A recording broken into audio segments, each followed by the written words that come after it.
जय साथियों, मैं इस बच्चे पहले हुआ करते थे और जब हमने देखा ये बच्चे और उनके माता पिता बड़े बुजुर्ग सब भिक्षावृत्ति कर रहे हैं हाथ में कटोरा लेकर के। मैं आपके मंडल के 5 विधायक थे और उन्होंने कहा नहीं हिंदी तो राष्ट्रभाषा है। उन्होंने कहा कहाँ पढ़ा आपने? हिंदी राष्ट्रभाषा है, देख लीजिए निकाल के कहीं कहाँ पढ़ा आपने हिंदी राष्ट्रभाषा है। हिंदी राजभाषा का दर्जा सन 1949 में मिला था और राजभाषा में 22 भाषाएं हैं, लेकिन हिंदी जो है राष्ट्रभाषा भी नहीं घोषित हो पाई। ये व्यवस्था थी संविधान में कि आगामी 15 वर्षों में हिंदी धीरे धीरे कार्यालय भाषा के रूप में परिवर्तित होकर के राष्ट्रभाषा के रूप में परिवर्तित हो जाएगी। लेकिन ठीक इसके विपरीत हुआ, कार्यालय भाषा अंग्रेजी मिलती गई और हिंदी जो है नेपथ्य में चली गई।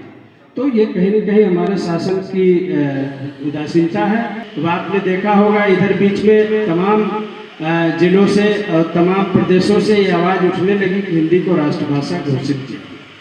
सबसे पहले हम आपको पुनः एक बार विश्व हिंदी दिवस पर आप सबको बधाई देना चाहते हैं और थोड़ी आप लोग ये जानकारी रख लें कि विश्व हिंदी दिवस 2006 से आधिकारिक तौर पर डॉक्टर मनमोहन सिंह की सरकार ने व्यवस्था दी थी कि भारत के जितने भी दूतावासों सब दूतावासों में हिंदी को विश्वव्यापी स्तर पर फैलाने के लिए, हिंदी के प्रचार प्रसार के लिए विश्व हिंदी दिवस का आयोजन हो। विधिवत आज जितने दूतावासों जिसमें सब जगह विश्व हिंदी दिवस मनाया जा रहा है। भारत में सभी कार्यालयों में, भारत में तमाम स्वैच्छिक संगठनों द्वारा विश्व हिंदी दिवस का आयोजन किया जा रहा है। उसी क्रम में हम लोगों की संस्था क्योंकि हिंदी पर काम करती है तो इसलिए हिंदी दिवस का आयोजन हम लोग कर रहे हैं और आपको पुनः एक बार बधाई। उसके बाद फिर पुनः 70 बच्चों की फौज तैयार कर रहे हैं ताकि उनके हाथ से कटोरा छीन करके उनके हाथ में कापी किताब कलम प्रेस सब चीज पकड़ाया, उनको मुख्य धारा से जोड़ने का प्रयास प्रयत्न किया। लगातार उसमें सबको जगह देते हैं। या इनके लिए हम बहुत बहुत एक बार तालियां से लोग बजा दीजिए कि इतना अच्छा प्रयास कर रहे हैं। अयोध्या की धरती से कहना है, कहने वाले ज्यादा और सुनने वाले कम होते हैं, तालियां वही बजाते हैं जिनके हाथों में दम होते हैं। तो चंदन है इस देश की मिट्टी, तपो भूमि हर ग्राम है, हर बाला है जनक दुलारी, बच्चा बच्चा राम है, बच्चा बच्चा राम है। प्रभु श्री रामचंद्र की धरती से अगर यह संदेश जाएगा कि विश्व को हिंदी को राष्ट्रभाषा घोषित किया जाए तो निश्चित रूप से एक अहम भूमिका अयोध्या की और पहचान मिलेगी कि अयोध्या की धरती से यह आवाज उठी और अंततः उसको हिंदी को राष्ट्रभाषा का दर्जा मिला। तो हम सभी का प्रयास हो, हम सभी लोग इस प्रयास में जहां तक हो सके छोटा से छोटा प्रयास करें, गिलहरी प्रयास करें। जिस प्रकार से आप निरंतर प्रयासरत हैं, डॉक्टर सम्राट अशोक मौर्य जी उनकी पूरी टीम, उनको हम इस हृदय दल से बधाई देते हैं। इस तरह से निरंतर कार्य करते रहें। हमारी बहुत बहुत शुभकामनाएं हैं। आज इस मौके पर इस जो अयोध्या शोध संस्थान जो यहाँ पर हम लोग बैठे हैं, तुलसीदास जी के संस्थान स्थल पर, पवित्र स्थल पर, इससे संदेश आज निकल के जाए, निश्चित रूप से प्रभु श्री रामचंद्र जी का आशीर्वाद में मिले कि यह घोषित हो। हम सभी लोग आज संकल्प करते हैं कि कुछ न कुछ जो भी हम सभी प्रयास होगा करेंगे। कुछ लोग अपने आप को हिंदी बोलने में नीचा समझते हैं, अपने आप को सोचते हैं कि नहीं हम हिंदी बोलेंगे तो हमको सोचेंगे लोग जो है कम पढ़ा लिखा है। हिंदी और इंग्लिश में लोग तुलनात्मक अध्ययन करते सोचते हैं कि हम इंग्लिश बोल देंगे, 4 अक्षर तो बोल देंगे जो है हम बड़े पढ़े लिखे हैं। अभी ट्रेन में हम आ रहे थे छुट्टी से वापस, तो एक महिला ऊपर छत पर बैठी थी, ऊपर बोले बेटा अपना हैंड इधर कर लो, बेटा अपना इधर हैंड उधर कर लो। तो जमाना ये आएगा कि जब बोलेगा बच्चा गाय कहाँ है तो बोले गाय, उसको पता नहीं, काऊ बोलेगा, एलिफेंट बोलेगा, ऐसे ही मतलब हिंदी उसको पता ही नहीं होगा। सामने से निकल जाएगा उसको पता नहीं, बोले हाथी देखे हो, बोले नहीं हाथी तो नहीं देखा, मैं एलिफेंट देखा। इसी प्रकार से अपने बच्चों को संस्कार दीजिए, उनको पेड़ पौधे लगाना सिखाइए, उनमें माता पिता शुरुआत करेंगे, बदलाव करेंगे, तभी विश्व स्तर पे, प्रदेश स्तर पे, हर जगह पे उसका जो है विकास हिंदी का होगा। हिंदी जैसे कह रहे हैं कि राजभाषा सरकार ने बना दिया है, लेकिन हमें राष्ट्रभाषा बनाने के लिए निरंतर परिश्रम करना होगा, प्रयास करना होगा। उत्तर प्रदेश को छोड़ दीजिए तो और किसी भी प्रदेश में अगर हम जाते हैं तो वहाँ हमें आपस में बातचीत करने के लिए इंग्लिश का, अंग्रेजी भाषा का प्रयोग करना होता है। तो हम हिंदी राष्ट्र होते हुए भी हमारे लिए विडंबना ही है कि हम अपने प्रदेश से बाहर जाते हैं, हमें दूसरी भाषा का सहारा लेना पड़ रहा है। तो सबसे पहले तो हमें इसका प्रयास करना होगा कि सभी प्रदेशों में हिंदी अनिवार्य रूप से लागू की जाए कि हिंदी भाषा हो। आप अपना प्रदेश स्तर पे जो भी आप जो है भाषाएं पढ़ाइए, लेकिन हिंदी सर्वमान्य भाषा होनी चाहिए, तभी हिंदी का विकास होगा। और इसके साथ सभी हिंदी प्रेमियों और भाई बहनों, भारतीय गणतंत्र की राजभाषा होगी।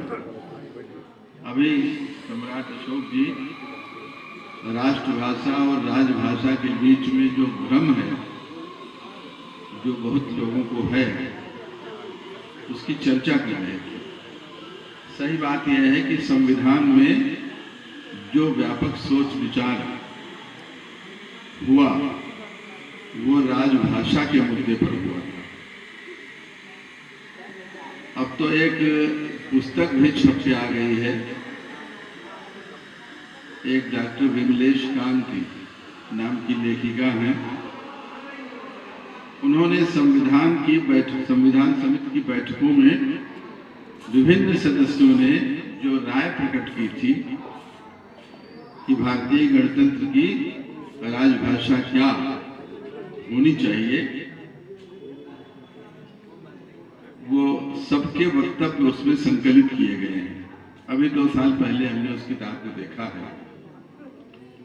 तरह तरह के विचार हैं उसमें, और कदाचित उसके बाद आप ये भी जानते होंगे कि जब संविधान लागू हुआ तो संविधान में जो निर्दिष्ट चीजें हैं वो सब उसके साथ ही लागू हुई, और उसी के कुछ दिनों बाद जो है वो देश के कुछ भागों में हिंदी विरोधी आंदोलन चलने लगे। ये दक्षिण के 3-4 प्रांतों में था, और सबसे अधिक ये तमिलनाडु में था, जिसको आजकल, पहले तो शायद दूसरा नाम था उसका, अब तो तमिलनाडु ही कहा जा रहा है। तो वहां तक जो बातें बहसों में थी वो अपने देश के भीतर हिंदी को लागू करने के संबंध में थी। देखिए, जैसा आप सब जानते हैं कि हम लोग हिंदी भाषी क्षेत्र में निवास करते हैं, और भारत के अधिकांश प्रदेशों में हिंदी भाषा बोली जाती है। कुछ प्रदेश ऐसे हैं जिनकी अपनी क्षेत्रीय भाषा है। संविधान में व्यवस्था दी गई थी कि धीरे धीरे करके 15 वर्षों पश्चात हिंदी को राष्ट्रभाषा घोषित कर दिया जाएगा। लेकिन आप ये जानते हैं कि सरकार का काम सरकार चलाना होता है। जिसको हिंदी से प्रेम हो, जब हिंदी प्रेमियों की संख्या बढ़ती है, उनकी मांगे बढ़ती हैं, उनका प्रतिनिधिमंडल बीच बीच में ज्ञापन देता है, हर चीज करता है, तो ये होता है कि सरकार का ध्यान फिर उधर आकर्षित होता है। इसी क्रम में हिंदी प्रचार प्रसार सेवा संस्थान विगत 2 दशकों से प्रयासरत है कि हिंदी प्रेमियों की संख्या बढ़ाया जाए, हिंदी को राष्ट्रभाषा घोषित करने के लिए अपने सदस्यों की संख्या बढ़ाया जाए, और जो हमारे जनप्रतिनिधि चुन के जाते हैं उनके माध्यम से सरकार और शासन पर दबाव बनाया जाए कि हिंदी को राष्ट्रभाषा घोषित किया जाए। इसी क्रम में हम सभी का भी ये दायित्व बनता है कि हम जिस क्षेत्र में जहां भी देश से निवास करते हैं, अपने आसपास हिंदी प्रेमियों की संख्या बढ़ाएं, और ये प्रयास करें कि हिंदी में जो साहित्य लिखे गए हैं उनको अधिक से अधिक लोगों तक पहुंचाया जाए, और हिंदी के प्रति लोगों को अधिक जागृत किया जाए। अभी हमसे पहले डॉक्टर जनार्दन उपाध्याय गुरुजी ने कहा, जो हिंदी के विभाग अध्यक्ष भी रह चुके हैं, जितनी भी प्रतियोगी परीक्षाएं होती हैं उसमें विद्यार्थियों को सब्जेक्ट चयन की छूट होती है, लेकिन अगर देखा जाए तो IAS और PCS में जल्दी लोग हिंदी लेना नहीं चाहते। उसका कारण विद्यार्थी नहीं है, उसका कारण हमारे गुरुजी बंधु हैं कि हिंदी में जो मार्किंग होती है, हिंदी के विद्वान अपनी तुलना विद्यार्थी से करते हैं कि इनको ऐसा नहीं ऐसा लिखना चाहिए, इसलिए नंबर कम कर देते हैं। जबकि अन्य विषयों में जैसे संस्कृत है, जो प्रतियोगी परीक्षा में संस्कृत रखता है, संस्कृत में अच्छी मार्किंग होती है। तो गुरुजी लोगों से निवेदन है कि हिंदी के विद्यार्थियों को अगर मार्किंग में अच्छा नंबर दिया जाए तो IAS और PCS जैसी प्रतियोगी परीक्षाओं में भी लोग हिंदी विषय को रखेंगे, उससे हिंदी की डटे हुए हैं इस क्षेत्र में, जिससे कि हमारी मातृभाषा को वो पहचान, वो ओहदा, वो दर्जा मिल सके जिसकी वो वास्तविक हकदार है। हम सभी हिंदी भाषी क्षेत्र में रहते हैं, इसलिए शायद हमें इस बात का इतना एहसास ना हो कि हिंदी को प्रचार प्रसार की जरूरत है। लेकिन जैसे ही हम उत्तर भारत के दायरे से बाहर निकलते हैं, आप दक्षिण में चले जाइए, आप पूर्वोत्तर के राज्यों में चले जाइए, आपको एहसास होगा कि सच में हमारी मातृभाषा को प्रचार प्रसार की बेहद जरूरत है। हम अपने भारत में ही कभी कभी अनमना सा और अचंभित महसूस करते हैं जब हम ये सुनने को पाते हैं कि सामने वाला हिंदी ना तो बोल सकता है ना समझ सकता है। मैंने पहले भी कहा कि हम हिंदी भाषी क्षेत्र से जुड़े हुए हैं, हम सभी के साथ हिंदी इस तरह हमें यह भी लग सकता है कि हिंदी को इतने प्रचार प्रसार की जरूरत ही क्या है। हम सब बोलते तो हैं हिंदी रोजाना, लेकिन मैंने कहा ना कि जब हम उत्तर भारत के दायरे से बाहर निकलते हैं तब हमें ये एहसास होता है कि हमारी हिंदी को वास्तव में प्रचार प्रसार की बेहद जरूरत है। और ये प्रयास हम अपने स्तर से कर सकते हैं। वो सभी लोग जो हिंदी को अच्छी तरह से जानते हैं वो ही हिंदी का अच्छा प्रचार प्रसार भी कर सकते हैं। तो जहां भी हम कहीं जाएं, हम बिल्कुल बेझिझक अपनी हिंदी का प्रयोग करें। सामने वाला अगर टूटी फूटी हिंदी समझता हो तो हम उसे हिंदी समझाने का प्रयास करें। हिंदी साहित्य को बढ़ावा देकर भी हम हिंदी भाषा का विकास कर सकते हैं। हम अपने बच्चों के साथ इस बात की शुरुआत कर सकते हैं कि हम घर में हिंदी साहित्य को लेकर आए, बच्चे उन्हें पढ़ने की आदत डालें। भले वो इंग्लिश मीडियम स्कूलों में पढ़ते हों, लेकिन हिंदी भाषा से उनका जुड़ाव और लगाव हमेशा बना रहे। छोटे छोटे प्रयास हैं जिनसे हम हिंदी भाषा का विकास कर सकते हैं, और ऐसा करके हम सही मायनों में अपना राष्ट्रीय हिंदी दिवस और अंतर्राष्ट्रीय हिंदी दिवस मनाने के अधिकारी बन सकेंगे। हम सिर्फ साल में 2 दिन ये सारी बातें करके हिंदी का विकास नहीं कर सकते। तो इसके लिए जरूरी है कि हम हर एक स्तर पर हिंदी को आगे लाने का प्रयास करें, हिंदी से वो पूरा लगाव रखें जिसकी वो अधिकारी है। विश्व के समस्त दूतावासों में हिंदी के प्रचार प्रसार के लिए आधिकारिक तौर से विश्व हिंदी दिवस मनाया जाए। तो मैं आप सबका पुनः एक बार स्वागत कर उसको आगे बढ़ाने का प्रयास करें। बाकी मेरी श्रीमती जी ने सब कुछ कह ही दिया है, मेरे पास शब्द क्या है इसलिए मैं संस्था को बहुत बहुत बधाई देता हूँ कि उनका प्रयास अपनी मातृभाषा के प्रति इतना अच्छा है, अपनी हिंदी भाषा के प्रति इतना अच्छा है। हर जगह वो पूरा प्रयास कर रहे हैं इसको मातृभाषा राष्ट्रभाषा बनाने के लिए। मैं उनको बहुत बहुत से अभिनंदन स्वागत करता हूँ इस मंच से।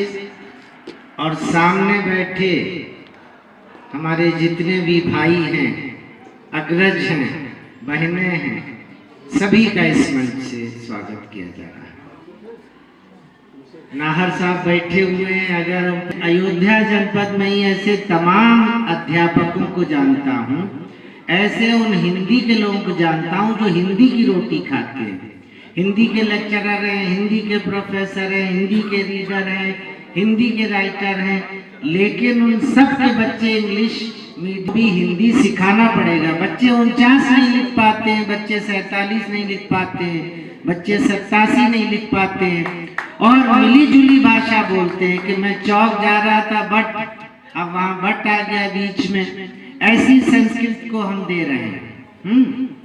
तो ये नहीं होना चाहिए। हिंदी आज दुनिया का कोई ऐसा देश नहीं है जहाँ हिंदी थोड़ी बहुत न बोली जा रही है। आपको जान के ताज्जुब होगा कि गल्फ कंट्री जो अरबियन कंट्री है, वहाँ भी 150,000 2,000 लोग हिंदी बोलने वाले हैं और हिंदी में रचनाएं